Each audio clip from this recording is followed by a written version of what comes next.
Broadcasting from the Civic Cipher studios, welcome to the QR Code, where we share perspective, seek understanding, and shape outcomes. I am Ramses Ja. He is Ramses Ja, and I'm a person that he met doing charity work that he just invited to the studio to talk about the world. You can call me Q, though. All right, yes, the one and only. And we have another show. It'll be a good show, but another show for you. A lot of heavy stuff to get through today, but such is life. We want you to stick around because we're going to start off on a positive, I think. Juneteenth seems to be in full effect this year, despite all the attacks from the current administration. So we're going to share some of the happy news going on with that and ways that you can help blow it up even bigger. Let these corporations know that we're here to stay. We're also going to be talking about the conversations, I guess, taking place around the country. Is what's going on in LA a riot or is it a protest? And I'm going to do my best to share both sides of it. Q's going to make sure to balance me out as usual. We're also going to hear from Q. You know, he's got some opinions on whether or not it's okay to wave the Mexican flag on U.S. soil. So that we want you to stick around for as well. Another thing you may not know. A white dairy farmer is suing Trump's USDA over alleged racial discrimination. So we're going to get into the weeds and offer our opinion on that as well. And then yesterday was Kendrick Lamar's birthday, and the day before that was Tupac's birthday. So when we talk about entertainment, I feel like I'm going to get into the weeds a little bit there and just let you know kind of how special these two artists are in terms of shaping the culture and really the place that hip hop has in activism, timeline. So before we get to all that, we're going to start off with a feel good feature. So today I'm going to share a bit from the Black Information Network. And this is just a really cool story. So a 12-year-old boy is being hailed as a hero after he rescued his grandmother and two brothers from a burning home in Virginia per People.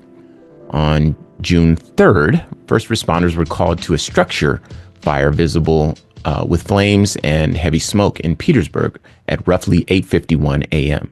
Responders arrived at the scene and found all the occupants were safely out of the home, according to the Petersburg Fire and Rescue Emergency Services. 12-year-old Ramir Parker acted at the first signs of the fire and rescued his grandmother and brother. Parker was upstairs when he heard a strange crackling and rattling sound growing louder by the second. When he stepped into the hallway, Ramir spotted thick black smoke coming from the basement. The 12-year-old reportedly yelled fire to alert his grandmother of the situation. Without hesitation, Ramir ran into the smoke and scooped up both of his little brothers and led everyone out of the home. As glass shattered and the heat intensified, the young boy kept his composure and got his family to safety before the units arrived. According to reports, it took first responders 20 minutes to get to the fire and get everything under control, as live power lines were also set ablaze in the incident. The fire repeatedly stemmed from an electrical issue in the downstairs of the home and was ruled an accident. Petersburg Fire and Rescue Emergency Services praised Parker for his quick thinking and selfless bravery. Quote, in a moment where seconds mattered, he stepped up just like a firefighter would, just like a protector does. Ramir, we see you, we salute you. You showed the heart of a fireman today and the soul of a warrior. Unquote. Petersburg Fire Rescue and Emergency Services said in a statement noting that the 12-year-old would be honored for his service at an upcoming award ceremony. And to be fair, it's tough to find stories that make you feel good, which is why sometimes we do have to dig in the crates a bit. But this one certainly does fit the bill. So shout out to Ramir for making us feel good. All right. Indeed. Juneteenth continues. So again, for folks that may not know a lot about the great Quentin Jerome Ward and Ramses Ja Rudy King Taylor II, who hosts this show, we also host another show called Civic Cipher. We travel the country. We, work with a lot of civil rights organizations. We work with activist groups. We speak. We write. We share our perspective, and we're very fortunate to have a lot of support. And, we were able to cover, Juneteenth becoming a holiday. A lot of folks pushed back at the time because the Biden administration had promised so much more than Juneteenth. But I famously said, as I do very often, is Juneteenth is not nothing. And, now a lot of folks are still are making their about face because they're clinging on to Juneteenth because Donald Trump is actively kind of taking everything that centers blackness, that illuminates the accomplishments of black people and celebrates black folks and our unique story in this country, and is just doing away with them. And so Juneteenth has become very special. And a couple years ago, or it might have been around there, we had our sort of inaugural Welcome to Juneteenth show on Civic Cipher. And what we did was we spoke to, allies. The show Civic Cipher exists to kind of empower allies and potential allies around the country. Letting folks know that it's okay to come and celebrate Juneteenth with us. It's okay to make mistakes. It's okay, all this sort of stuff. Just come with an open heart, be prepared to learn, and let's all celebrate together. Q and I will celebrate St. Patrick's Day. We'll celebrate, I don't know, pick a holiday. There's tons of them. And so it's okay for other folks to celebrate Juneteenth with us, right? This is our belief. But it's important that we share with you kind of what's going on, and we praise the efforts around the country where people are still celebrating Juneteenth despite it potentially putting a target on their back. So I'm going to read a bit, and then we'll let Q share some thoughts on kind of the development of this conversation. So Juneteenth, also known as Freedom Day, commemorates the emancipation of enslaved African Americans in the United States. It specifically marks the day, June 19th, 1865, when Union soldiers arrived in Galveston, Texas, to announce the end of slavery and enforce the Emancipation Proclamation, which had been issued over 2 years prior. Imagine being free for 2 years and not knowing about it. All right, I'm going to share a bit from the Black Information Network. Juneteenth celebrations are set to kick off across the country this week, despite waning support amid the Trump administration's attack on DEI. On Thursday, June 19th, cities across the U.S. will celebrate Juneteenth, a federal holiday commemorating the day the last enslaved people in Texas were told they were free in 1865. Upcoming Juneteenth celebrations are facing challenges this year, as several federal grants have been canceled under the Trump administration, and brands roll back their diversity initiatives following the president's executive order to eliminate DEI in government, per the Associated Press. In Denver, more than a dozen companies backed out of supporting the Juneteenth Music Festival, one of the city's biggest celebrations. Real quick, I just want to point out, for everybody that backs out of Juneteenth celebrations and DEI stuff, just know black people are going to be here a lot longer than Donald Trump. I'm going to say it 100 more times until people get it through their heads. But, and we don't forget this sort of stuff. But anyway, I'll continue. Quote, there were quite a few sponsors who pulled back their investments or let us know they couldn't or wouldn't be in a position to support this year. Norman Harris, executive director of JMF Corporation, which puts on the event, said, with donations from individuals and foundations, the festival is still set to take place in Denver's Five Points neighborhood, but celebrations have been scaled back to 1 day instead of 2. Thankfully, quote, thankfully, there was a wide range of support that came when we made the announcement that the celebration is in jeopardy, Harris said. All right. In West Virginia, the Office of Republican Governor Patrick Morrisey, who signed a bill last month ending all diversity programs, announced that it wouldn't be hosting any Juneteenth events for the first time since 2017. Quote, due to the continued fiscal challenges facing West Virginia, state government will not be sponsoring any formal activities, unquote, Deputy Press Secretary Drew Galling said in a statement. Morrisey also declined to give state employees the day off on the federal and state holiday. A Juneteenth parade and festival in West Virginia's capital city of Charleston will still take place, but has been moved to Friday, June 20th to accommodate state workers. Quote, we want people, families, kids, everybody to celebrate with us about Juneteenth, unquote. Charleston Juneteenth organizer Ray Whiting said. Goes on to say it's very sacred and it's very special. In Scottsdale, Arizona, where city council members dissolved their DEI office earlier this year, the city's annual Juneteenth festival was canceled. Despite the decision, ASU Kerr in Scottsdale is hosting a Juneteenth theater show. There are also several celebrations happening in the metro area, including the RYBE Juneteenth Freedom Celebration in Phoenix, the West Valley Barbecue Juneteenth Celebration in Chandler, and the Juneteenth Freedom Day Festival at the George Washington Carver Museum. Companies also pulled their support from the Southern Colorado Juneteenth Festival in Colorado Springs. Quote, they have said their budgets have been cut because of DEI and they can no longer afford it, planner Jennifer Smith said. Still, the festival is adapting to fewer sponsors and cuts in city funding by switching locations. The Cooper Family Foundation typically hosts one of the largest Juneteenth celebrations in San Diego every year. However, it was among the groups informed last month that its grant from the National Endowment for the Arts was being rescinded. Malia Jones, who works for the foundation, said they were told Juneteenth events no longer align with the agency's priorities. Quote, that's $25,000 we have to figure out how we're going to pay for. Marla Cooper, who leads the foundation, said, noting that the event is still taking place. Quote, we will always have Juneteenth and we will work it out, she added. Okay. So a lot of resilience there. Forgive me, that was a long read, but I wanted to share those stories because those really represent people that are really struggling to, make something happen when there's a massive opposing force against them. Your thoughts here, Q? Being anti-diversity, equity, and inclusion is one thing. Being anti the end of slavery and blatant, because even trying to tie those two things together is intentionally obtuse or, flatly and almost overtly racist. You all want to celebrate enslaved people learning that they've been freed, and that doesn't align with our values. Yeah, but they can celebrate St. Patrick's Day, no problem. An incredible thing to say out loud. Yeah,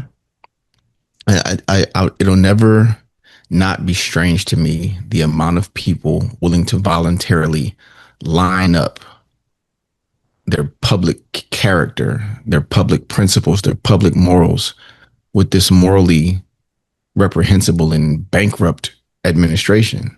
Mm-hmm. These companies that would be successful without his endorsement, these companies that have billions and billions of dollars and would have been fine just being quiet, right? To voluntarily take this stance, not forced to.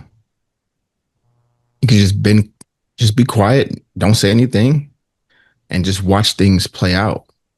And it would have been it'd have been a fiscal benefit to a lot of these companies as we see. Mm-hmm. With Costco, yeah. And the one thing that you said that I hope you're right about, because I've seen the other side of it and it's been discouraging. We don't forget, but sometimes we do forgive. Yeah. Forgive out of convenience. Sometimes we forgive because that's just how we are. And it's been really discouraging, the things that we allow to happen and the people that we invite back to the cookout, if you'll say. Well, do me a favor, Q. Talk about, because we have to go to Detroit to help some kids out because AT&T pulled out of you know the story better than I do, but that just broke my heart. And I'm like, how can I do business with AT&T? Yeah, I'm just really, really blown away because it's not just them. That's, you just read a bunch of people, a bunch of companies and a bunch of federal organizations that are just like, yeah, that no longer aligns with our values. It's crazy work. You all celebrating the end of slavery is not something that we can justify getting behind this year. Yeah, Black people will be here longer. I just hope we don't forget. I hope we don't forgive so easily. I hope we don't just move on and just go right back to the same things we've always done. Well, one of the things that I'm hoping for is that people get out and celebrate Juneteenth so loudly. This includes you listening to our voices. Celebrate it so loudly that these companies and this administration has to take notice. All right, moving on. We have some opinions to share. And then we're going to offer our own opinions as well. So this is an opinion piece from The Hill. The name of this article is LA Riot Coverage Shows the Media's Biden's Miss Wasn't a Miss at All. They just lie. Okay. I'm going to say the name of this author so you know that it's not us or it's not affiliated with us. Normally I wouldn't say the name of the author, just the publication. But this guy's name is Beckett Adams. And he's listed as the opinion contributor.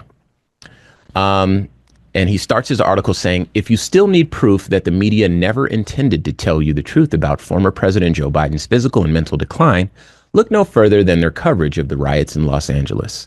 These people have no problem lying right to your face, insisting that you doubt the evidence before your own eyes and instead believe their preferred version of events. There is plenty of photo and video evidence showcasing the violent unrest in Los Angeles, everything from cars set ablaze to rioters hurling chunks of concrete at law enforcement officers and their vehicles. An unlawful assembly was declared within hours of when the violence first broke out, way back on June 6th, more than a week ago, when the rioters and the arsonist initially clashed with federal officers. City law enforcement officials deployed tear gas and other crowd control methods that evening in an attempt to disperse the mob. Not long afterward, Los Angeles issued a citywide tactical alert alerting the city's officers of an all-hands event. Note that all of this occurred before President Trump had called up the National Guard. In the early morning of June 8th, after 2 days of escalation, the first National Guard troops arrived on the scene. Trump later called in the U.S. Marines to protect federal properties, which had already been attacked and vandalized. The city's comically inept mayor, Karen Bass, imposed a curfew and declared a local emergency on June 10th. Despite the timeline, major media are going out of their way to downplay and dismiss the violence. They are trying to frame the narrative, maintaining simultaneously that the riots are largely peaceful and that Trump somehow tricked the rioters into their violent and lawless behavior. Notice the contradiction. By sending in the troops days after they started rioting. It hasn't even been a year since journalists tried to convince you that Biden was sharp and focused. They are already back to lying. Okay, so this is this guy's opinion. And naturally, at this part of the show, Q and I have opinions of our own. I would like to go first, if I may, Q. Please. All right. Okay. So, I don't know if Beckett Adams really knows what a riot looks like. And allow me to paint a picture. A riot is sort of like a free-for-all, everyone versus everyone. It's very, very chaotic sort of event, right? There's levels, right? And I understand him trying to call it a peaceful protest when there's fires or whatever. It will short circuit his brain, especially anybody that's looking for peace and they see fires and they see, people dressed with bandanas covering their face and whatever. It doesn't look peaceful to them. They're hoping that it's Dr. King in a suit, locked arms with other ministers singing "We Shall Overcome." That in their minds is a peaceful protest, right? So when you shoot these, when you have these pictures and you shoot these really, how would I say, these really intense photos of Waymos on fire and, protesters throwing chunks of rocks at police cars, the idea of peace goes out the window. So I'll cede that. But to go as far as to call it a riot, I think it misses the mark. First off, the protests were largely peaceful. There were no stores broken into that I know of. There was no looting. There was no, there weren't any structure fires as a result of this. Riots. This is Los Angeles. Los Angeles knows how to riot. You know what I mean? That's one thing that everybody can agree on. And for him to kind of just take it, it's like he's doing the thing that he's accusing the media of doing, right? It's like, okay, it's a matter of perspective. It's a matter of nuance. And again, I've already ceded that to him. But I think that word riot will allow him and those on the right license that helps them justify the actions that they already were taking, right?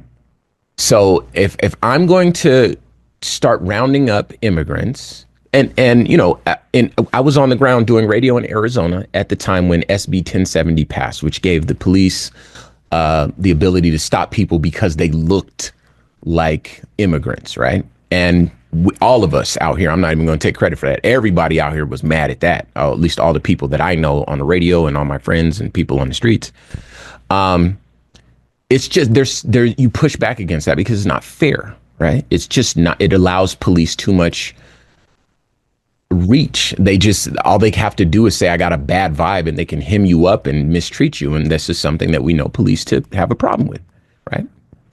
So what happens is this administration says, okay, these folks are criminals. Let's get them out of the country. There are protests with individual actors who might set a car on fire, individual actors who might, throw rocks at police cars. Sure.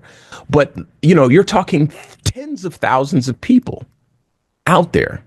And most of the people go there, they go with kids, they dance, they sing, they chant, they make their voices heard, and then they go back home, right? So to paint the whole mob with the actions of a few individuals is unfair, right?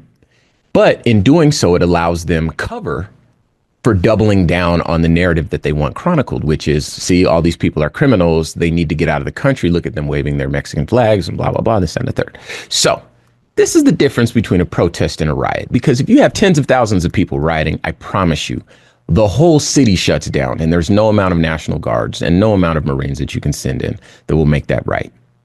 I promise you that. Not in LA. All right, Q. It's important that one of us is a journalist. And that is my brother, Ramses Ja. Because as much of his opinion as we just shared on our show, your brother wouldn't have. It was disgusting listening to it. Intentionally obtuse, wrong and loud. You talking about what he said? Yeah. Yeah. He was very and not ignorant. Yeah.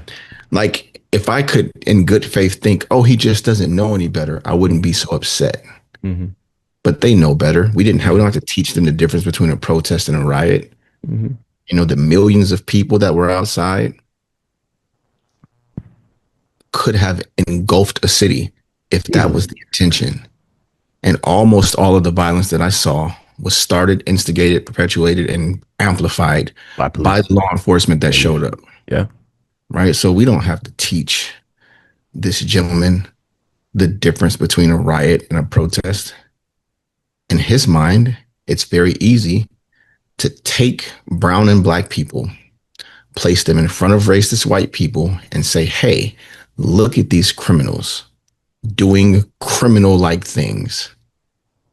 When white nationalists and white supremacist groups put masks on and march through the streets, the police don't impede them. In some cases, we see the police escort them and protect them and provide them cover.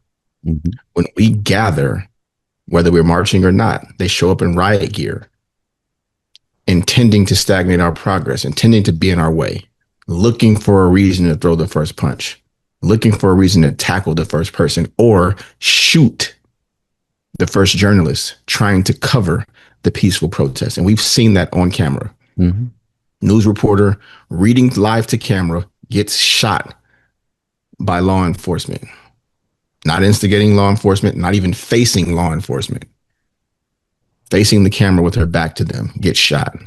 So they'll chronicle it, however they want to make who they want to look bad, but they determined we were criminals long before the protest started. And any excuse they have to chronicle us that way and then treat us as such, they will take. So here's a couple things I want to say.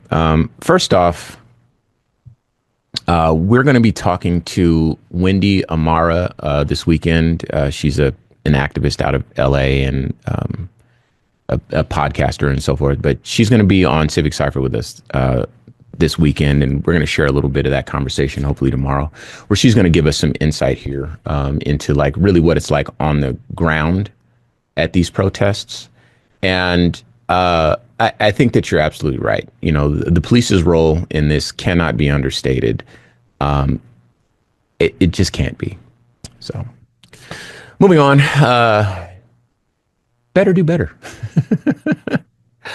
So if you're like me and your phone is constantly flashing because news articles make their way to you, then you might know a little bit about this. But there's a couple of government officials that have been arrested by federal agents lately. And again, there's some folks that better do better. So I'm going to share a bit from the Associated Press. New York City Comptroller and Democratic mayoral candidate Brad Lander was arrested by federal agents at an immigration court Tuesday after he linked arms with a person authorities were attempting to detain. A reporter with the Associated Press and other journalists witnessed Lander's arrest at a federal building in Manhattan, the latest confrontation between U.S. agents and a Democratic politician, objecting to the Trump administration's efforts to jail and deport mass numbers of immigrants. The immigrant Lander, escorted out of the courtroom, was also arrested. All right, I'm going to go back a bit. This is another kind of high-profile arrest. This is from the New York Times. Senator Alex Padilla, Democrat of California, was forcibly removed on Thursday from a news conference being held by Kristi Noem, the Homeland Security Secretary, and handcuffed after he interrupted Ms. Noem at a federal building in West L.A.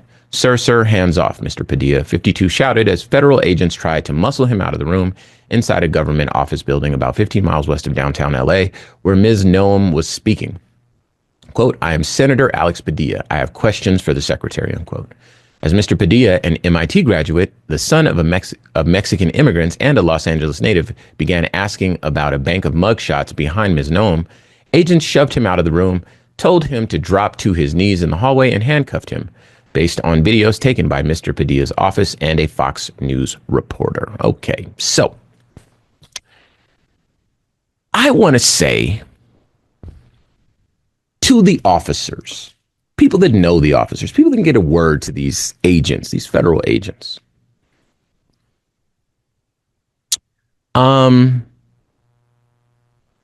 If you feel in your heart that this is right, go with God.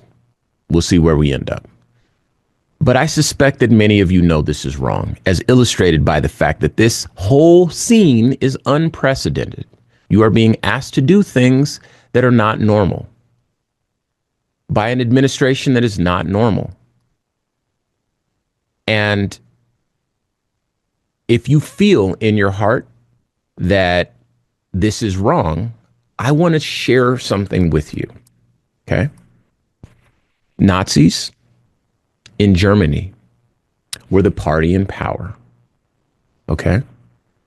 And when Nazism, when it was decided by the world that Nazism was unconscionable and an evil empire, all of the people that helped prop up Nazism had to reckon with the fact that they supported that regime. They helped that regime. And the denazification of Germany was, I think it took 4 different countries and I don't know how many years to weed out all of the Nazis, right? But the people that helped prop it up had to live with that. Okay. And these people at the time said, look, I was following orders.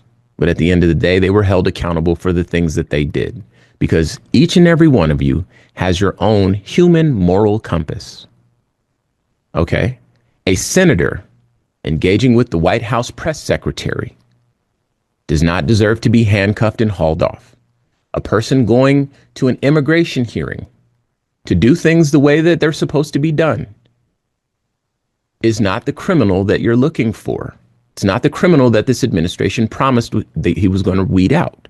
Okay, this is a person that's doing things the right way, which in theory you would have no problem with, because that's what you said, or at least that's what was largely said on the right. Okay, you should be applauding these folks at the courts. The fact that you're arresting them makes you the bad guy. You are the one who is going to need to be denazified. You are committing the crimes.